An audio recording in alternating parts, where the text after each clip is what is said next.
Kami dari kelompok 4 kelas Bahasa Indonesia A, PPG Prajabatan Gelombang 2 Universitas Muhammadiyah Makassar akan menjelaskan teori dan motivasi belajar. Nah, sebelum memasuki materi, kenalan dulu yuk dengan kelompok kami. Yang pertama ada Hardianti Herman, yang kedua Andira Lestari, yang ketiga Sri Julianti, dan yang terakhir Ayatullah Patullah. Dalam ruang kolaborasi ini, ada beberapa penjelasan dari kelompok kami. Yang pertama, bagaimana penerapan teori behavioristik, teori sosial kognitif, dan teori konstruktivisme di dalam kelas.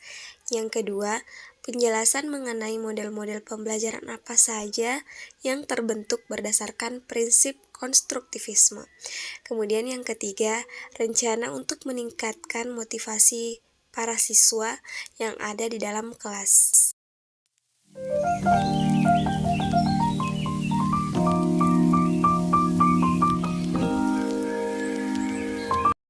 Yang pertama, teori behavioristik yang mempelajari perilaku manusia. Perspektif behavioral berfokus pada peran dari belajar dalam menjelaskan tingkah laku manusia dan terjadi melalui rangsangan berdasarkan stimulus yang menimbulkan hubungan perilaku reaktif atau respons hukum-hukum mekanistik. Nah, contoh penerapan teori belajar behavioristik di dalam kelas, misalnya seorang guru memberikan beberapa gambar dan diperlihatkan kepada siswa, kemudian siswa akan menghubungkan gambar-gambar tersebut secara sistematis dalam benaknya. Siswa akan menemukan sebuah cerita baru yang dihasilkan dari menghubungkan gambar. Hal ini dapat mengasah otak siswa untuk berpikir, menemukan sesuatu hal yang baru dari sebuah gambar, atau guru memberikan stimulus berupa hadiah kepada siswa sebagai apresiasi dari hasil belajarnya. Kemudian respons siswa yaitu mereka belajar lebih giat.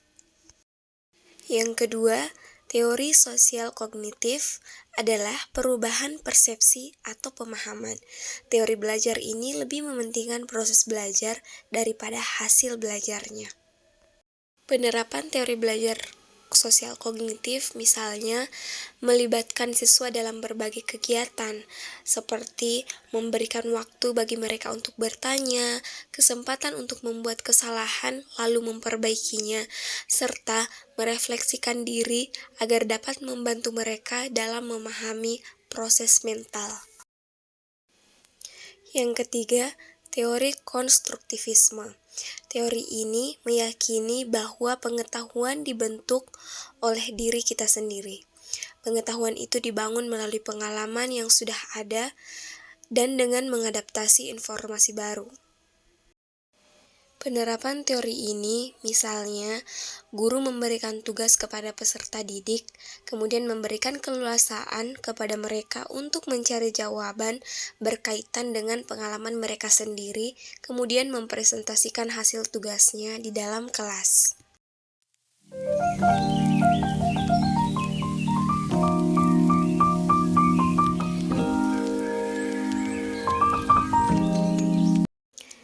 Discovery learning, yaitu siswa didorong untuk belajar dengan diri mereka sendiri. Siswa belajar melalui aktif dengan konsep-konsep dan prinsip-prinsip, dan guru mendorong siswa untuk mempunyai pengalaman-pengalaman dan menghubungkan pengalaman tersebut untuk menemukan prinsip bagi mereka sendiri. Discovery learning mempunyai beberapa keuntungan dalam belajar, antara lain siswa memiliki motivasi untuk menyelesaikan pekerjaan sampai mereka menemukan jawaban atas masalah yang dihadapi. Reception learning. Para penganut teori resepsi ini menyatakan bahwa guru mempunyai tugas untuk menyusun situasi pembelajaran, memilih materi yang sesuai bagi siswa, kemudian mempresentasikan dengan baik pelajaran yang dimulai dari umum yang ke spesifik. Inti pendekatan ini adalah expository learning, yaitu pembelajaran berdasarkan pelajaran yang sistematis terhadap informasi yang bermakna. Assistant learning. Vygotsky menyatakan bahwa perkembangan kognitif terjadi melalui interaksi dan percakapan seorang anak dengan lingkungan di sekitarnya, baik dengan teman sebaya, orang dewasa, atau orang lain dalam lingkungannya. Orang tersebut sebagai pembimbing atau guru yang memberikan informasi dan dukungan penting yang dibutuhkan anak untuk menumbuhkan intelektualitasnya. Accelerate learning adalah pembelajaran yang dipercepat. Konsep dasar dari pembelajaran ini adalah bahwa pembelajaran itu berlangsung dengan cepat, menyenangkan, dan memuaskan. Dave Meyer menyarankan kepada guru agar dalam mengelola kelas menggunakan pendekatan somatik, auditori, visual, dan intelektual. Active learning artinya pembelajaran aktif. Pembelajaran aktif secara sederhana didefinisikan sebagai metode pengajaran yang melibatkan siswa secara aktif dalam proses pembelajaran. Mereka mempelajari gagasan-gagasan, memecahkan berbagai masalah, dan menerapkan apa yang mereka pelajari. Contextual teaching learning adalah konsep belajar yang membantu guru untuk mengaitkan antara materi yang diajarkannya dengan situasi dunia nyata siswa dan mendorong siswa membuat hubungan antara pengetahuan yang dimilikinya dengan penerapannya dalam kehidupan mereka sehari-hari. Quantum learning mengasumsikan bahwa siswa jika mampu menggunakan potensi nalar dan emosinya secara jitu akan mampu membuat loncatan prestasi yang tidak bisa terduga sebelumnya. Quantum learning berusaha mengubah suasana belajar yang monoton dan membosankan ke dalam suasana belajar yang meriah dan gembira.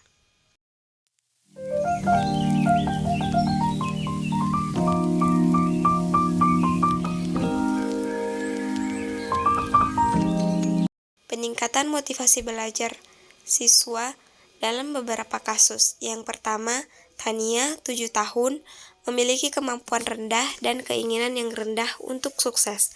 Ada beberapa ide yang digunakan oleh pendidik dalam meningkatkan motivasi belajar Tania.